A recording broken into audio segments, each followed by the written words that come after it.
రైతు సోదరులకు నమస్కారం. ఆధ్యాత్మిక యూట్యూబ్ ఛానల్కి స్వాగతం. ఈరోజు మనము చిక్కుడు తోటను సందర్శించడం జరిగింది. ముఖ్యంగా ఇక్కడ చిక్కుడు తోటలో హైబ్రిడ్ రకాలు ఎంపిక చేసుకున్నారు. ఇది మెయిన్ ఏంటంటే ఇక్కడ ఇప్పుడు ఫ్లవరింగ్ స్టేజ్లో పింజ కాయ దశలో కూడా మనకి ఇక్కడ తోట ఉంది.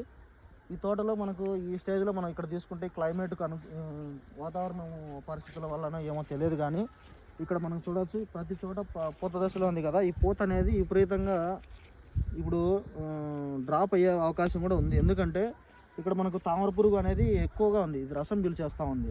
ఇక్కడ చూడొచ్చు మనకు పూత దశలో తామర పురుగు అనేది ఉంది, ఈ విధంగా ఉంది, మీరు ఇంకా చూడొచ్చు. ఈ విధంగా తామర పురుగు ఎక్కువ పూతలో ఉంది, ఇది రసం పీల్చేస్తా మొత్తము పూత అంతా రాలగొడతా ఉంటుంది. ఈ విధంగా మనకు సమస్య అవుతూ ఉంది.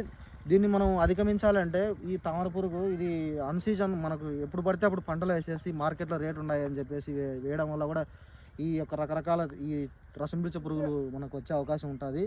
ఇంకోటి ఏంటంటే అదును పదును చూసుకొని విత్తనం వేసుకోవాలి, దేశవాళీ రకాలను ఎన్నుకోవాలి.